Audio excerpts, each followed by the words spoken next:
Voilà, Boker Tov. Euh, donc, aujourd'hui, on va parler donc de la Megillat Esther.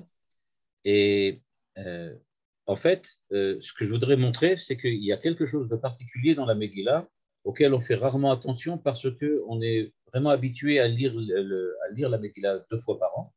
Et donc, on connaît l'histoire absolument par cœur. Et quand on lit l'histoire, on fait attention aux détails de l'histoire et on essaye de trouver dans les détails de l'histoire des, des valeurs, on essaie d'y retrouver des idées. Mais ce qu'on ne fait pas attention peut-être, c'est globalement ce que fait la Megillah. Et pour ça, je voudrais montrer deux aspects de la fête de Purim globalement qui vont nous entraîner dans une autre direction.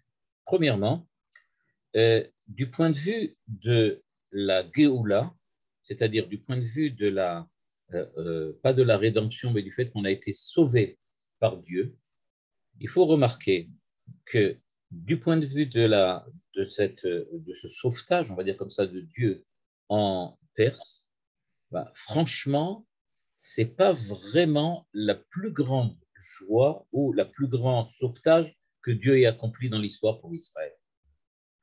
Parce qu'il faut bien regarder que, en fait, la, le fait qu'on ait été sauvé à Purim, c'est beaucoup moins fort que ce qui s'est passé à Hanouka.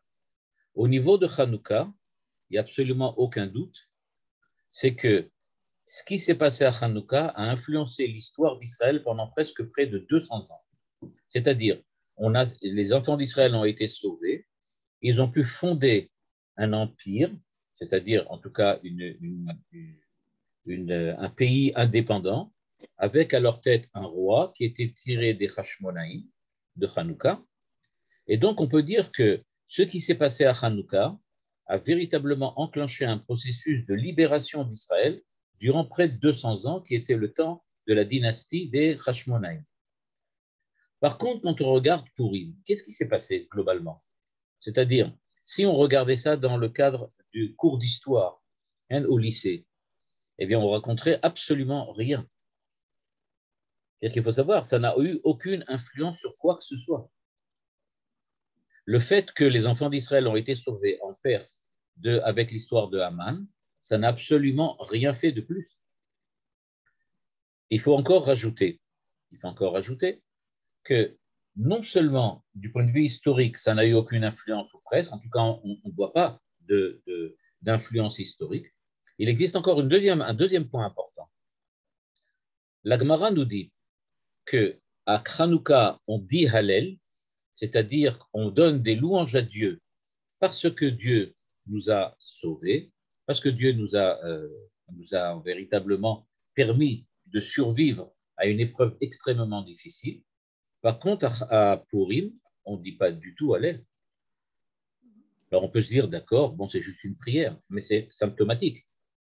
Ça veut dire que Purim n'est pas important du point de vue du sauvetage. Sinon, on aurait fait Hallel. Je rappelle qu'il y a même quelquefois, après la Gemara, il y a des personnes qui doivent faire Hallel quand elles ont été particulièrement sauvées et elles ont passé des épreuves très difficiles pour lesquelles Dieu les a aidées et où il leur a été fait un miracle, elles doivent quelquefois dire Hallel. Par exemple, je donne un exemple, le Rambam Maïmonide, quand il était arrivé en Israël, quand il est venu donc d'Espagne et qu'il a atterri il a Amérique avec son bateau. Donc, il est arrivé en Israël. Il a instauré que le jour où il est parvenu à monter en Israël sera un jour de fête avec Hallel pour toute sa famille. C'est-à-dire que aujourd'hui encore, les personnes qui font partie de la famille du Rambam, qui sont des descendants du Rambam, ont le devoir, depuis l'époque du Rambam, de dire le Hallel le jour où Rambam est venu en Israël. Donc on voit que la lecture du Hallel peut même être instaurée pour des gens particuliers. Or là, on voit qu'au niveau de Purim, ce n'est pas du tout le cas. Et pourquoi? La Gemara nous explique dans Maseret Megillah, elle dit, nous sommes encore les serviteurs, les esclaves d'Assuérus. Akati Avde Achashverosh Ana. On est encore asservi à Achashverosh. Qu'est-ce que cela veut dire? Ben, tout simplement, ça veut dire que même après le sauvetage d'Israël durant l'histoire de Purim, la conclusion de l'histoire de Purim, c'est qu'on est toujours asservi au roi Assuérus. C'est-à-dire qu'on dépend toujours du bon vouloir d'Assuérus, et surtout dans son cas à lui, comme la Gemara le décrit, de ces sautes d'humeur dans lesquelles des fois il veut, des fois il ne veut pas, des fois il veut nous tuer, des fois il ne veut plus nous tuer. C'est-à-dire que tous les caprices d'Achashverosh continuent à nous influencer, alors qu'au niveau de Hanouka, la victoire des Hashmonaïm est définitive, en tout cas à cette époque-là, et durant 200 ans. Donc on voit bien que c'est vrai, on a réussi à surmonter le problème de Haman, mais il peut très bien avoir un second Haman sous Achashverosh ou sous le descendant d'Achashverosh, et ça tout va devoir recommencer encore une fois.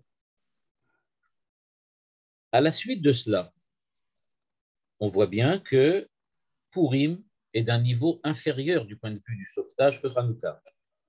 Alors maintenant, il y a quelque chose qui est encore beaucoup plus choquant. Comment se fait-il que la simcha, la joie que les chachamim dans la halacha nous demandent d'accomplir durant la fête de Purim est beaucoup plus profonde que celle de Hanouka?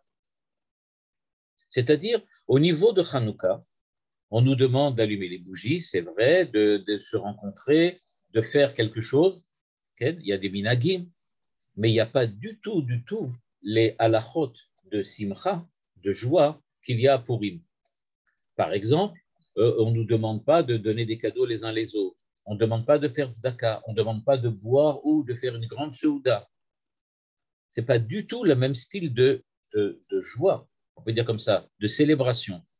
Et donc, la célébration de Purim est une célébration qui est fondamentalement joyeuse et dans laquelle la joie est appuyée et on insiste sur la joie, alors que dans le cadre de Hanouka, c'est beaucoup moins fort. Or, comme on l'a vu tout à l'heure, a priori, ça ne devrait pas être comme ça devrait être l'inverse. 200 ans d'indépendance, c'est beaucoup plus important que quelques années de tranquillité avec le roi Arsuérus. Et il faut encore continuer encore plus loin, c'est que même si on pourrait admettre que peut-être, comme il y avait peut-être la manière de célébrer de Purim, serait en rapport avec l'histoire de Purim, puisque dans l'histoire de Purim, il y avait des festins et qu'il y avait de la joie, alors nous, on fait aussi pareil pour rappeler ce qui s'est passé à Purim, même si on admettait que c'est ça la raison. C'est-à-dire que, bon, en fait, ce n'est pas qu'on a besoin de fêter de manière particulière, mais c'est pour rappeler ce qui s'est passé dans la Megillah. En fait, ça ne marche pas non plus. Pourquoi? Parce que la Gemara nous dit la chose suivante. Yeme Purim lo ya'avru. C'est ce qui est écrit dans la Megillat Esther, à la fin du premier chapitre. Yeme Purim lo ya'avru. Nous dit la Gemara, pardon, le Midrash. Kol amoadim atidim leitbatel, aval yeme Purim en betelim leolam. Toutes les fêtes vont disparaître, vont s'annuler. Par contre, les jours de Purim, eux, resteront à jamais. Donc, alors là, on est vraiment à l'inverse de l'inverse. C'est-à-dire qu'on ne comprend vraiment rien du tout. D'une part, c'est une fête qui, franchement, où il n'y a pas vraiment un sauvetage particulier. D'autre part, non seulement la joie est beaucoup plus profonde que dans les autres fêtes, mais la Midrash nous dit que toutes les fêtes vont disparaître parce qu'elles vont perdre leur importance, alors que Purim va continuer. Et donc là, véritablement, on ne comprend pas très bien pourquoi et quelle est la raison pour laquelle ça s'est produit de cette manière-là. Et donc, c'est pour cela qu'on va devoir donc peut-être relire un petit peu la Megillah et essayer de voir s'il n'y a pas quelque chose de véritablement particulier à Purim qui n'existe pas dans toutes les autres fêtes. Et cela pourrait expliquer pourquoi les autres fêtes vont disparaître et Purim, lui, va continuer. Alors, on va commencer comme ça. Premièrement, premier point que je voudrais soulever. L'empire d'Achashverosh, c'est le début maintenant, je commence vraiment au début. L'empire d'Achashverosh, tel qu'il est décrit dans la Megillat Esther, était composé de 127 pays et que ces pays-là ils allaient de ce qu'on appelle mi Odou ve'at Kush, c'est-à-dire, aujourd'hui on imagine que c'est ça, l'empire perse de l'époque allait depuis l'Inde jusqu'à l'Afrique, de l'Inde à l'Afrique. C'était vraiment une partie de pas de l'extrême-orient, mais de tout l'Orient, on peut dire ça, tout l'Orient, 127 pays ou 127 contrées ou quelque chose comme ça. Très bien. Mais est-ce que vous avez remarqué à la lecture de la Megillah que le seul pays qui n'existe pas à l'époque, c'est Israël. Israël n'existe pas à l'époque de Assuérus. Pourquoi? Parce que il faut bien reconnaître que Israël, en tant que tel, n'est pas connu. N'est même pas connu de qui? De Haman et de Achashverosh. C'est pour ça qu'il faut faire très attention. On nous dit que c'est 127 médinotes, 127 pays. Israël, on le sait, n'apparaît pas. À aucun moment, il dit et pourquoi? Maintenant, on va commencer à regarder un petit peu la Megillah. Regardez ce qu'il y a par exemple écrit au chapitre 3, verset 8. Haman vient demander l'extermination d'Israël. Regardez bien l'expression qu'il va utiliser. Il utilise le terme Iné, Am Echad, Mefuzar ou Mefurad Ben Ha'amim. C'est-à-dire du point de vue de on va dire comme ça, de la réalité géopolitique. Quand il vient et qu'il se présente devant le roi Achashverosh, il lui dit, il existe un peuple, c'est pas un pays, c'est un peuple qui est dispersé parmi les nations. Dispersé parmi les nations, c'est-à-dire il n'a pas de territoire, et ce sont des hommes qui sont une ethnie, c'est-à-dire ils font partie d'un groupe ethnique particulier, mais ils ne sont pas un pays. C'est-à-dire qu'au moment de la Megillat Esther, il faut déjà prendre en compte que Israël n'existe pas en tant que pays. Il n'y a pas d'Israël. Le peuple d'Israël est dispersé. Mais est-ce que vous avez remarqué quelque chose? Je ne sais pas si vous l'avez remarqué.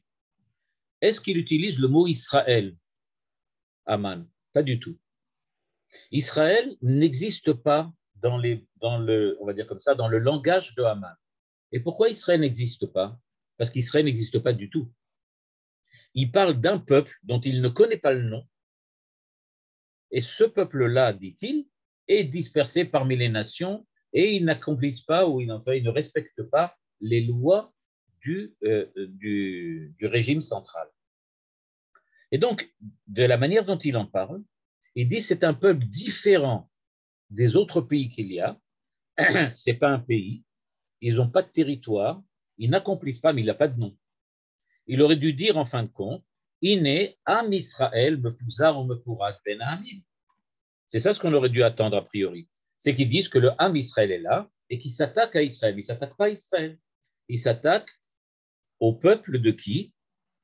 De Mordechai. On va continuer à le voir.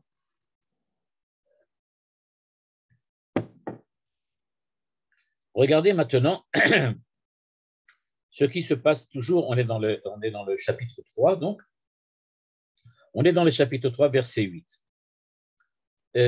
Quand on lit le chapitre, je vais essayer de vous le montrer là.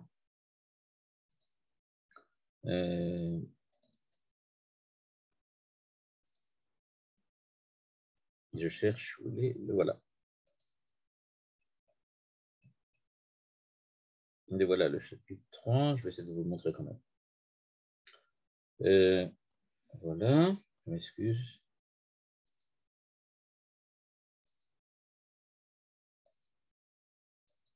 Voilà le texte, j'espère que vous le voyez bien. Donc, qu'est-ce qui est écrit dans le texte? Je vais l'agrandir un peu pour le voyez mieux. Il est écrit la chose suivante. On va commencer le chapitre 3. Voilà, pardon. Voilà. Achar advarim haele, gida la melech Achashverosh et Haman ha'agagi, vayesaeu. Donc, il a il a grandi, enfin, dire comme ça, il a donné beaucoup plus d'importance du point de vue du pays il a donné beaucoup plus d'importance à Aman, et donc il l'a rendu plus important que les autres ministres qui étaient là. Et regardez la suite du texte, vous allez voir, c'est impressionnant.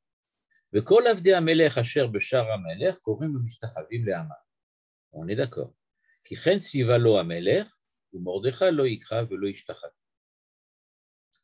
ויאמרו עבדי המלך אשר בשער המלך למרדכי, מדוע אתה עובר את מצוות המלך?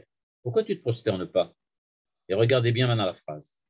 ויהי כאומרם אליו יום יום, ולא שמע אליהם, ויגידו להמן לראות היעמדו דברי מרדכי, et regardez la phrase, כי הגיד להם אשר הוא יהודי.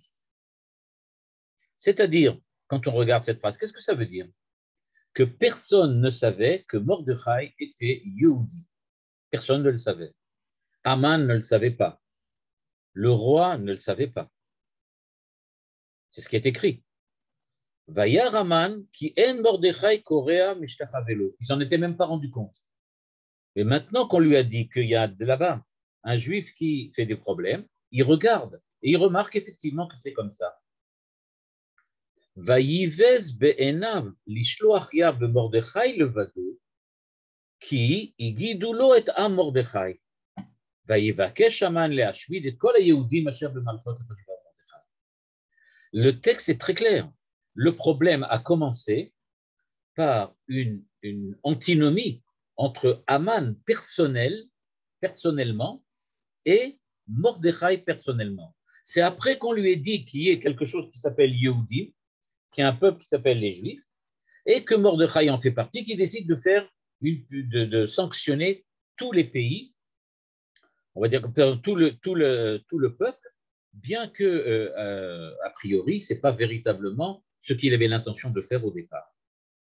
Et donc on voit bien apparaître que dans ce cadre-là, eh bien Mordechai n'est pas connu comme Yehudi. Il n'est pas connu comme Yehudi, ni par Maaman, ni par le roi, et ni par les gens qui le connaissent. Donc ça, c'est absolument clair. C'est à partir du moment où on dit à Aman que c'est un juif qu'il décide de réagir. Qu'est-ce qui se passe ensuite? Je raconte l'histoire, tout le monde la connaît. Il décide donc d'exterminer le peuple juif, et il envoie des messages à tous les représentants du gouvernement, c'est-à-dire à tous les gouverneurs de toutes les provinces, les 127 provinces, et il demande d'être prêts à exterminer les Juifs qui sont parmi eux à une certaine date, la date du Purim. C'est à ce moment-là, on peut dire, que les provinces en question prennent conscience qu'il y a un peuple particulier qui vit parmi eux et qui s'appelle les Juifs. Jusqu'à là, c'est vrai qu'il y avait peut-être des Juifs, mais ce n'était pas quelque chose qui était remarquable. À partir du moment où ça l'est envoyé, c'est vrai, on a maintenant décidé qu'on va exterminer le peuple juif, et puisqu'on a décidé d'exterminer le peuple juif, ça veut dire que maintenant on sait qui est le peuple en question. Mais encore une fois, tout ça, ça vient après.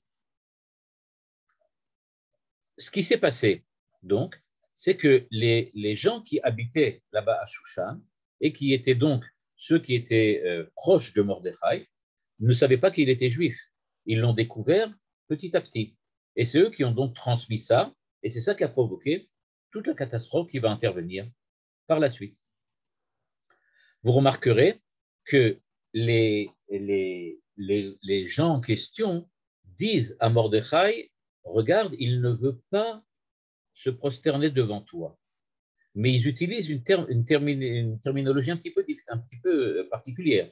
Ils disent, il ne veut pas faire ce que le roi ordonne. Et c'est ça qui va être utilisé ensuite par Aman pour convaincre Achashverosh.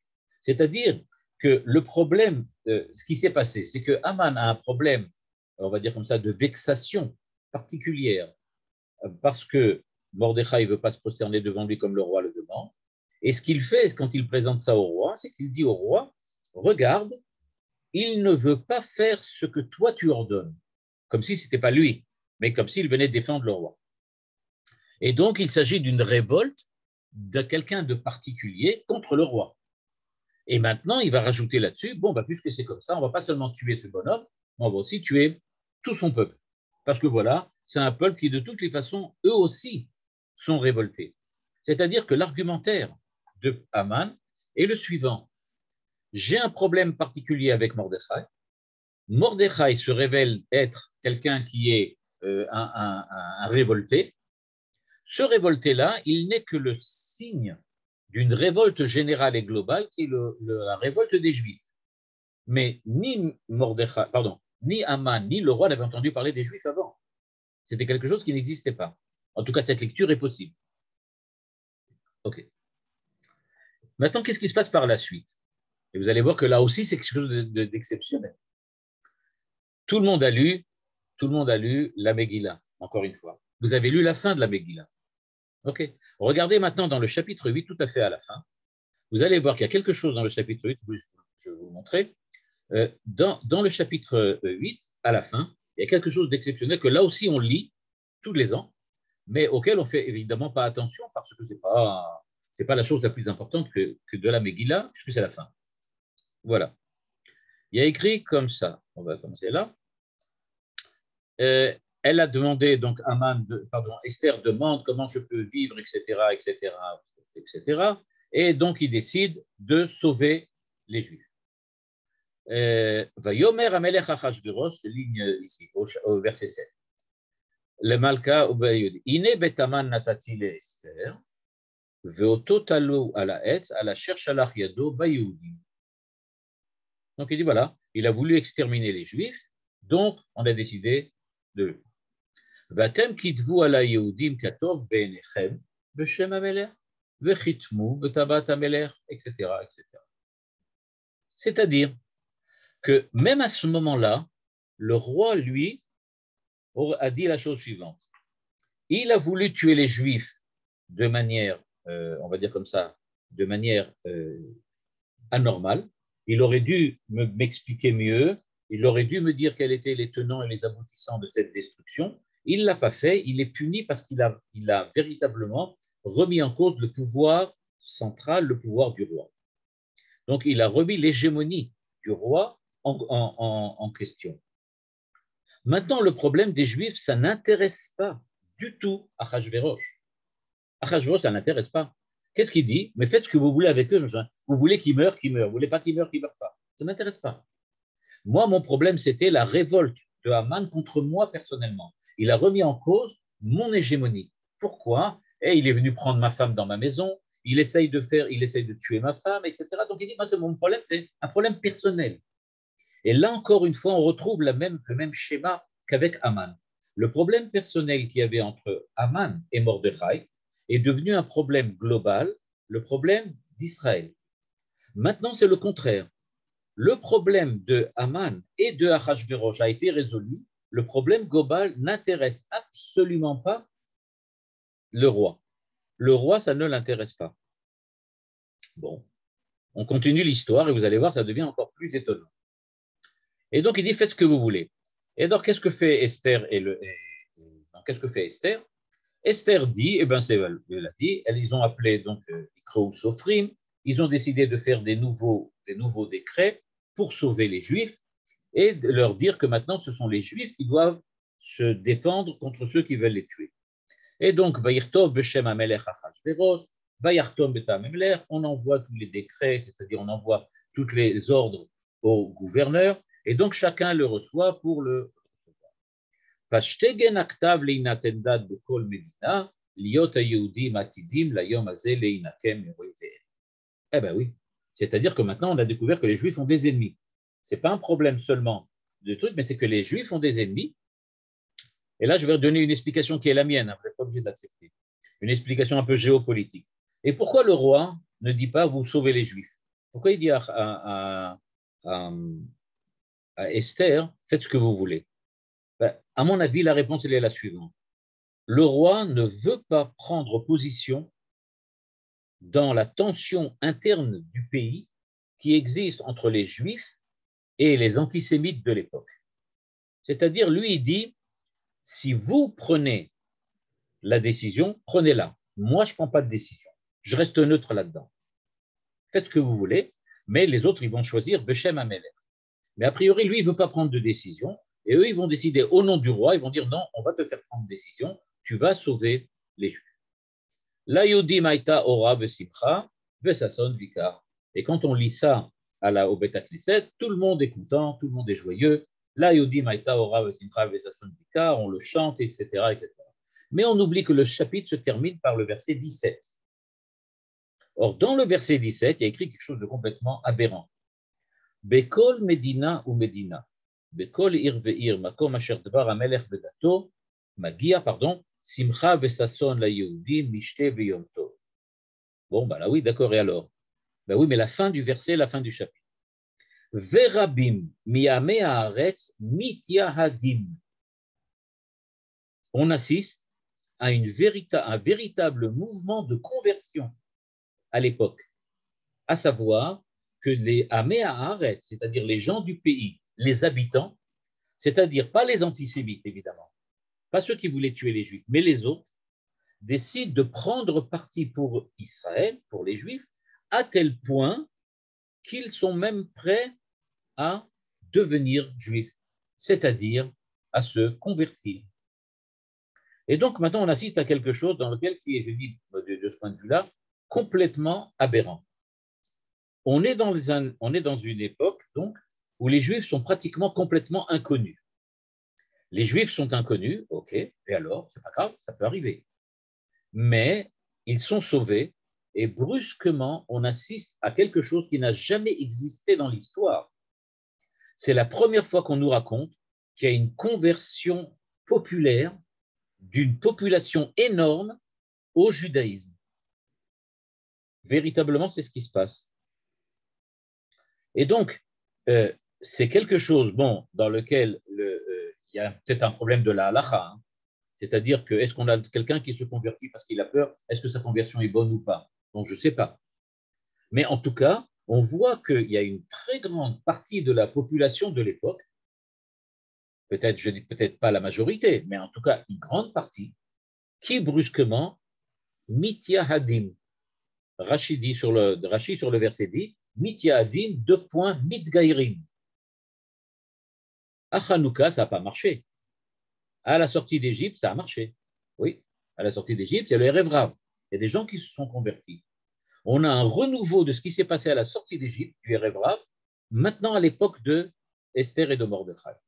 C'est-à-dire qu'il y a un véritable mouvement qu'on n'a trouvé nulle part ailleurs dans l'histoire d'Israël, à savoir que l'histoire particulière de Mordechai et d'Esther, c'est-à-dire l'animosité de Haman envers Mordechai, la décision de Haman de détruire le peuple juif, puis le sauvetage du peuple juif par Esther, ça a entraîné un véritable mouvement évangélique, on va dire comme ça, à l'intérieur de la population de Perse. Par identification avec ce qui s'est produit pour Israël, les hommes de Perse, acceptent de se convertir pour devenir juifs.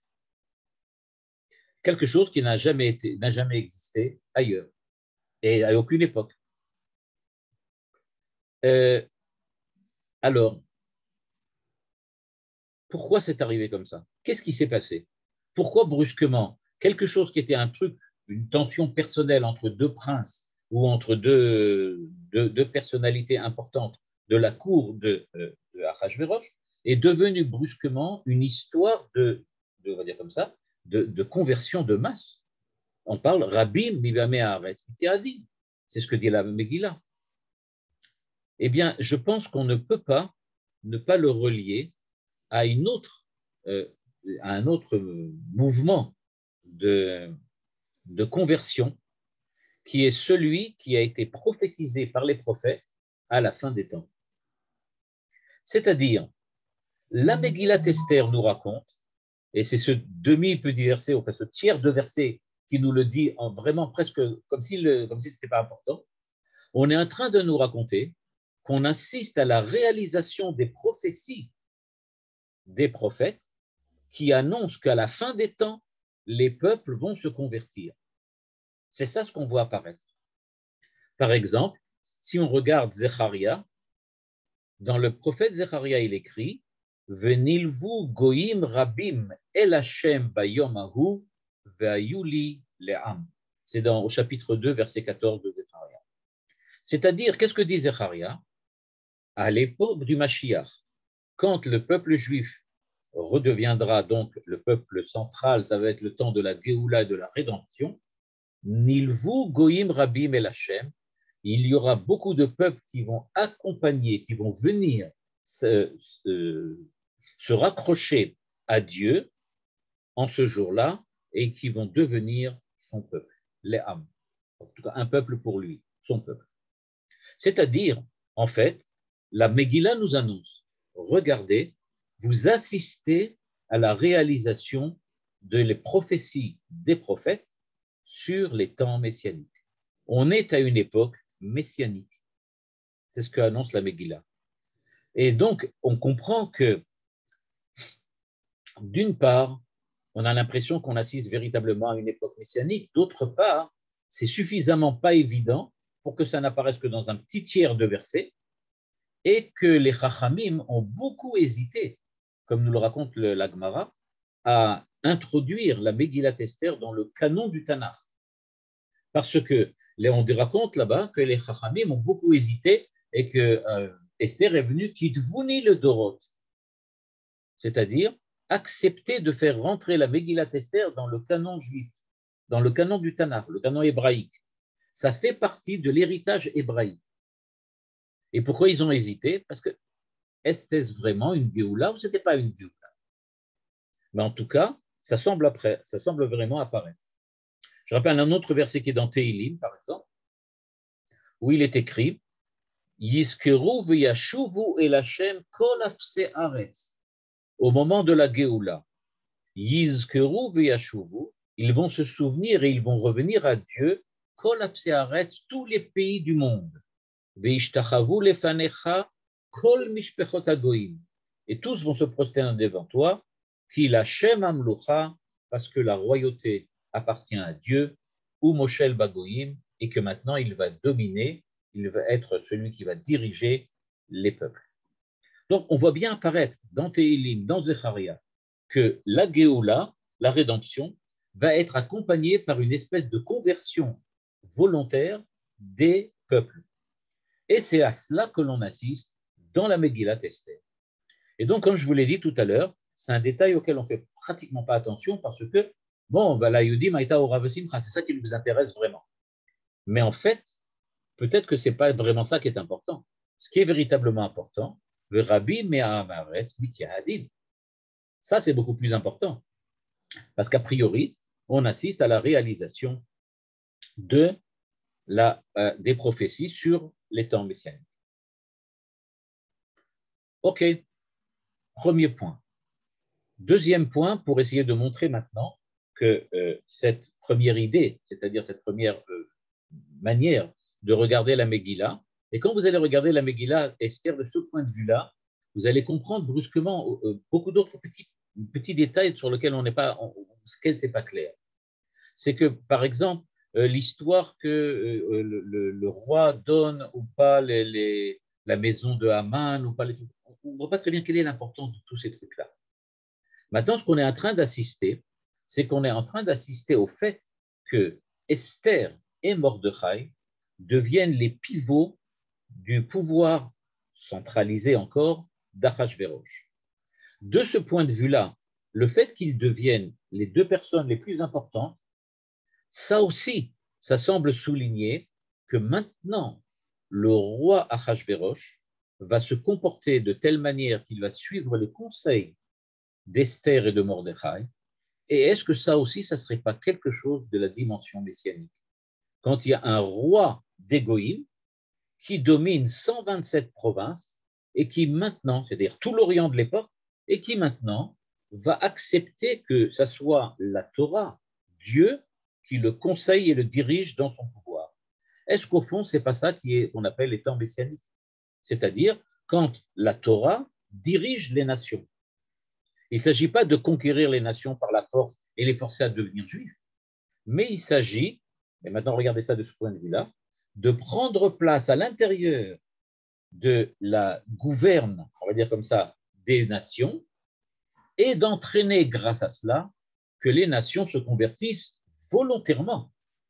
Et donc, ce qui se passe, c'est que Mordechai et Esther deviennent, comme je l'ai dit tout à l'heure, les personnalités les plus importantes du gouvernement d'Achashverosh, peut-être même plus qu'Achashverosh. C'est eux qui prennent les décisions au nom d'Achashverosh, qui lui voudrait bien ne pas prendre position. Ça correspond à son caractère, comme nous dit le Midrash, c'est-à-dire qu'il veut jamais, il va toujours voir les conseillers, que les conseillers disent, il le fait, mais lui, il ne veut pas prendre position. Il hésite à chaque fois. Et donc, là aussi, c'est eux qui vont prendre position, et on espère que du fait que maintenant la Torah va diriger 127 provinces, 127 peuples, eh bien les peuples vont redécouvrir qu'est-ce que c'est que le judaïsme et la Torah. Et la Megillah nous raconte, c'est ce qui s'est passé. En fait, on nous raconte le processus messianique entamé par Mordechai et Esther, eh bien, réussit. Les gens se convertissent, le roi accepte de suivre la Torah, c'est-à-dire les conseils de Mordechai et de Esther. On assiste véritablement à une, comment on va dire comme ça, à une expérience messianique. Et c'est ça, la fête de Pourim. La fête de Pourim, c'est pas le fait qu'on a été sauvé de Haman, c'est que la fête de Pourim vient souligner la réussite d'une entreprise messianique qui a commencé par un petit problème personnel entre Haman et Mordechai et qui se termine par la réalisation de la prophétie des prophètes concernant les temps messianiques.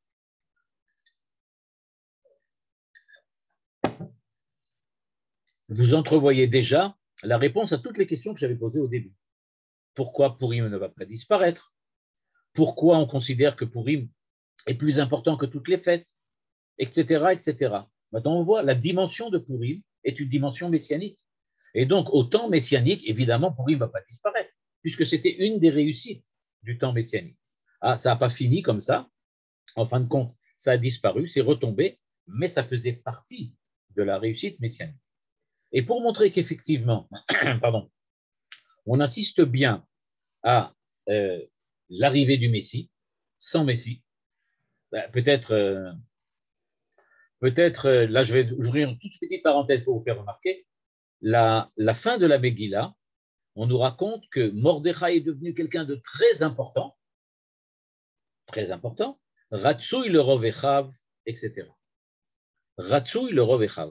Et il était, on va dire comme ça, accepté complètement par la majorité de ses frères, et Rachid dit, la majorité, mais pas tous. Et franchement, qu'est-ce qu'on en a à faire? Pourquoi la Megillah nous dit le Rov Echav? Imaginez maintenant que Mordechai soit considéré par les Juifs et les gens qui se convertissent comme le Mashiach. Imaginez comme ça. Pourquoi pas? Après tout, c'est lui qui a tout fait maintenant. C'est lui qui est là-bas, c'est lui qui qui dirige le pays, c'est lui qui, on dit, qui a entamé ce processus messianique. Et grâce à ça, tout maintenant, on découvre l'importance de Mordechai. Eh bien, la Megillah nous dit tout de suite, il n'est pas accepté en tant que Mashiach par une bonne minorité, une grande minorité du peuple d'Israël. Il est Ratsouille le Rovechav. Il y en a qui le voient comme quelqu'un de très important et de central. Mais pour une grande minorité, non. C'est-à-dire, une grande minorité du peuple juif ne voit pas dans l'époque de Mordechai et de Esther une époque messianique. Ils voient, on a été sauvés, mais ce n'est pas le Messie. Ah, et pourtant les gens se convertissent. Ouais, d'accord, mais ce n'est pas le Messie. C'est pas ça. C'est-à-dire que ce que la Torah nous dit, et c'est ce que nous dit Rashi, il nous dit qu'il y avait une véritable polémique, une marloquette à l'intérieur du peuple juif.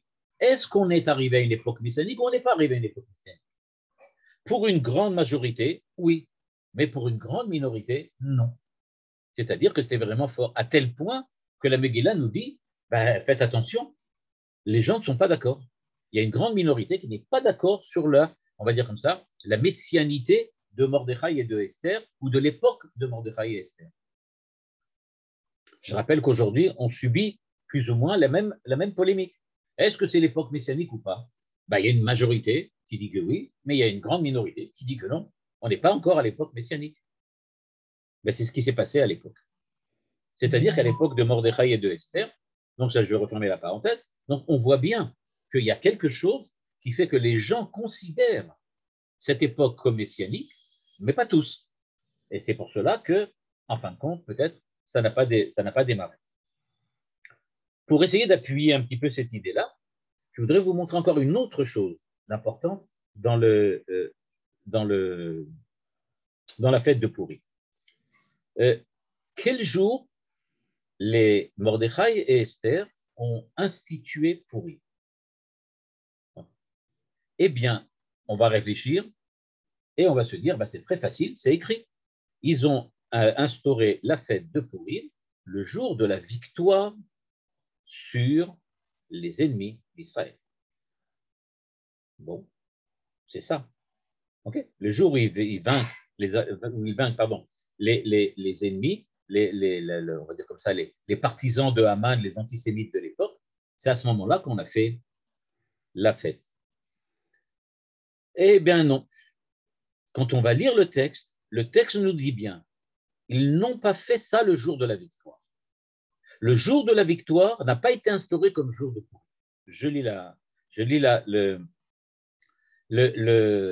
C'est dans le chapitre 9. Bayom asher sivru oive ayehudi milishlot baem, le jour donc où les partisans de Haman avaient décidé de détruire Israël, na forchu asher yishletu ayehudi mema besoner. Et alors, à quel jour est la fête de Pourim? À la fin du chapitre, on nous dit, et Esther et Mordechai ont institué les jours de Pourim, Bayamim asher nachu bahem hayehudim me'oivehem. Nachu bahem me'oivehem. C'est-à-dire, les jours où la paix qui est intervenue après la victoire était considérée comme définitive. C'est-à-dire, ce n'est pas le jour de la guerre, de la victoire, qui a été instauré comme fête de Pourim, mais le jour d'après, c'est-à-dire le jour où les enfants d'Israël se sont sentis rassurés, ils en ont terminé. Maintenant, on est arrivé à un jour dans lequel on n'a plus rien à craindre.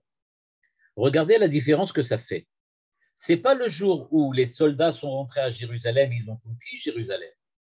C'est le jour où on a nettoyé, il n'y avait plus d'ennemis, on a pu mettre en place, je ne sais pas moi, remettre en place l'électricité, l'eau, et qu'on a pu reprendre la vie à l'intérieur de Jérusalem. Regardez la différence. Il ne s'agit pas de fêter la victoire, mais il s'agit de fêter la réinstallation dans la vie. Asher nachu ayamim. C'est-à-dire, dans l'optique que j'ai proposée précédemment, et soit dit en passant, j'ai oublié de dire son nom, et il faut dire son nom, parce que justement, c'est de la Megillat Esther, on apprend qu'à chaque fois qu'on dit quelque chose de Torah qu'on a vu chez quelqu'un, il faut donner son nom parce que ça amène la Géoula, comme ça s'est produit avec Mordechai et Esther. C'est le Rav Shaviv. J'ai vu ça une fois dans un cours du Rav Shaviv, qui est un des rabbanim de Gush Etzion, de la yeshiva de Gush Etzion. Eh bien, dans le Rav Shaviv fait remarquer que dans son cours, que faites attention, on est en train maintenant de parler de la menoucha, asher nachu baem. Menoucha, c'est-à-dire Shabbat. Shabbat menoucha. On parle du Shabbat et on ne parle pas du vendredi. C'est-à-dire, Dieu a créé le monde en 6 jours. Enfin, il a créé le monde en un instant, mais il l'a formé en 6 jours. Il lui a donné, on va dire comme ça, il lui a donné ses différentes composantes en 6 jours. Donc, cette formation du monde en 6 jours, c'est une formation qui s'arrête le 6e jour, quand il a entièrement terminé de travailler Shabbat Menucha. ba Shabbat, ba Menucha. C'est-à-dire la Menucha, elle vient souligner le Shabbat, pas le jour de fête, pardon, pas le jour de semaine. Le jour de semaine, c'est le jour de la lutte, le jour de la guerre. Mais on fête Shabbat pour dire que la guerre est terminée, tout est fini. Maintenant, Dieu peut descendre, Dieu peut venir, Dieu peut être présent avec nous dans le monde qui en a terminé avec les guerres. C'est ça ce qu'ils ont fêté. Purim, c'est le Shabbat de l'époque, c'est-à-dire Shabbat Shabbaton. C'est le Shabbat, c'est-à-dire le jour, le temps, l'époque du Mashiach. Il ne s'agit pas du tout de la guerre, mais il s'agit de l'installation du Mashiach sur son trône. Et donc Purim, et effectivement, c'est dans cette optique-là que le voient Mordechai et Esther. Mordechai et Esther donc disent au peuple de l'époque, nous allons fêter Purim, nous allons fêter Purim. Qu'est-ce que c'est que Purim? Eh bien, Purim, c'est le Shabbat de la guerre entre Israël et les ennemis.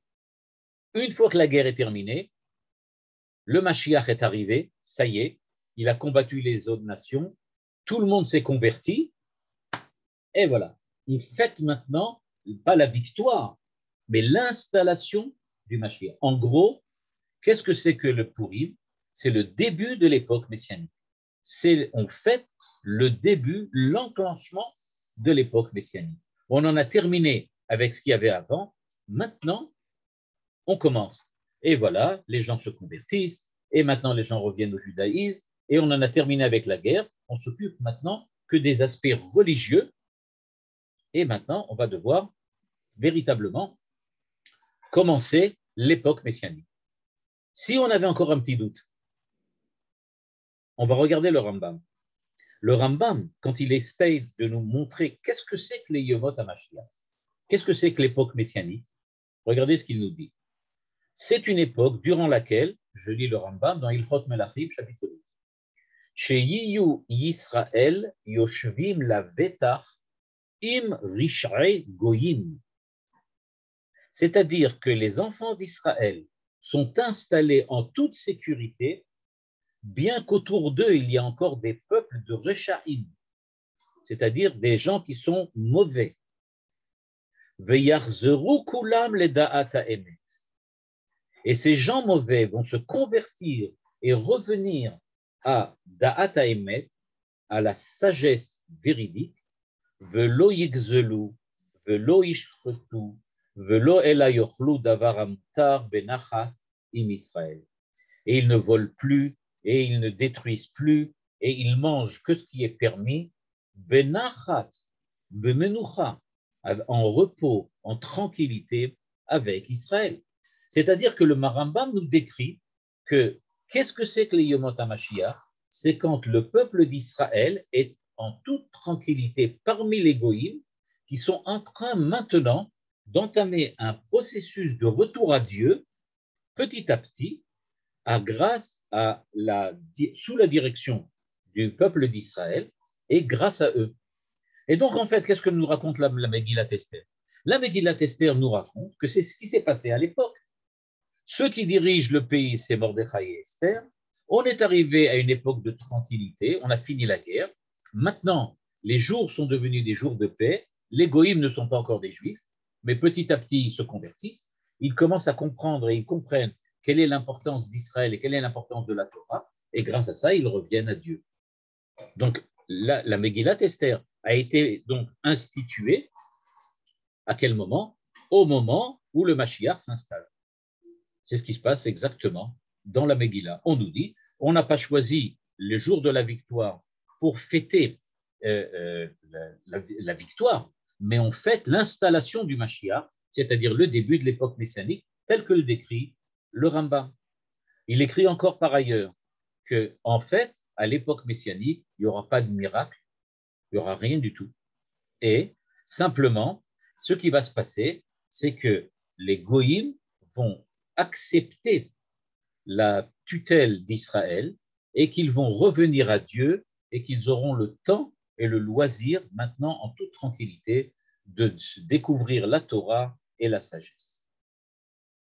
Donc, ce que l'on voit apparaître donc, de manière extrêmement claire, que d'un point de vue de la description de ce que c'est que les temps messianiques, la Megillah nous dit, eh bien voilà, on est à une époque messianique. Et donc Mordechai et Esther instaurent la fête de Pourim comme on instaure le début de l'époque messianique. Le Rambam nous a bien dit que l'époque messianique sera une époque durant laquelle les gens redécouvrent la Torah en profondeur, parce que maintenant, la tranquillité politique, et aujourd'hui avec l'histoire de Poutine, on se rend compte de ce que ça veut dire, que d'avoir eu la chance d'avoir 70 ans en Europe sans guerre, c'est quelque chose d'exceptionnel, d'avoir la tranquillité de pouvoir développer les aspects culturels, religieux et spirituels de la vie. C'était quelque chose d'exceptionnel, qui aujourd'hui connaîtrait contraint. Et donc, on a quelque chose d'exceptionnel à cette époque-là. Eh bien, c'est peut-être pour ça que les Chachamim ont dit qu'à l'époque de Esther et de Mordechai, les enfants d'Israël, Adar Kibloua Bimei Achashverosh, ils ont reçu la Torah une seconde fois à l'époque d'Achashverosh. Pourquoi? On a dit oui, au moment de comment on appelle ça, du matin de Torah, hein, on a vu que Dieu a pris la montagne et qu'il l'a mis au-dessus. Il l'a mis au-dessus des enfants d'Israël. Et donc, la Gemara dit, si c'est comme ça, si tu acceptes quelque chose sous la menace, ça veut dire que tu ne l'as pas accepté, que tu n'avais pas le choix. Et là, la Gemara dit, non, la dar kibloua bimei Achashverosh. Mais ils l'ont reçu, la Torah, une seconde fois au temps d'Achashverosh. En général, l'explication courante, c'est de dire, étant donné qu'ils ont rajouté la mitzvah de Pourim, donc ça veut dire qu'ils acceptent les autres mitzvot. Sinon, tu ne rajoutes pas une mitzvah si tu n'acceptes pas les autres. Mais d'après ce qu'on vient d'expliquer, d'après le Rav Shadid, maintenant, on a une explication beaucoup plus profonde qui dit Adar Kibloua Bimei Achashverosh, ils ont reçu la Torah une seconde fois. Pourquoi?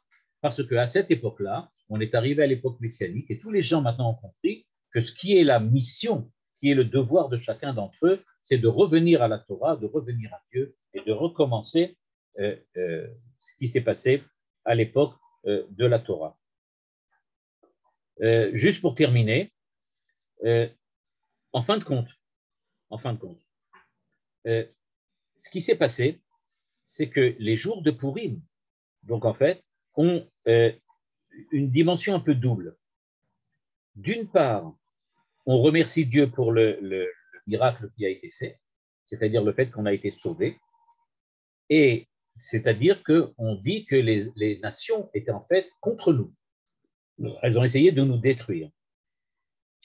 Et donc, ce qui s'est passé, les jours de Pourim ont montré combien on peut être dépendant des nations. Mais il existe, par exemple, je voudrais rappeler que pendant la guerre, dans certaines lettres et dans des cartes postales que les Juifs s'envoyaient, ils utilisaient comme mot de code Aman pour parler des nazis. Les Amanim sont encore là. Ils parlaient donc quand il y avait quelqu'un qui a envoyé une fois quelque chose dans une lettre, comme ça j'ai vu cette carte postale, je crois que c'était à Yad Vashem. Donc là, on voit dans la carte postale, la dame juive qui parle à sa famille veut lui dire que les nazis sont là et qu'ils sont dangereux. Elle dit les Amanim tournent encore dans la ville.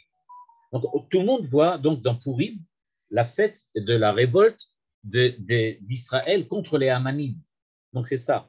Mais ça, il ne faut pas oublier le reste de la fête de Pourim, ce que j'ai voulu montrer maintenant à la suite de l'idée du cours du Rav Shadid, qui nous dit, mais regardez, il y a quelque chose de fondamental dans Pourim que vous n'avez pas fait attention. C'est vrai qu'il y a la haine des Juifs, ça c'est vrai. Mais d'un autre côté, il y a une nouvelle période, qui est une période particulière, une période messianique, qui a commencé, qui aurait pu réussir, mais qui malheureusement a échoué. Voilà.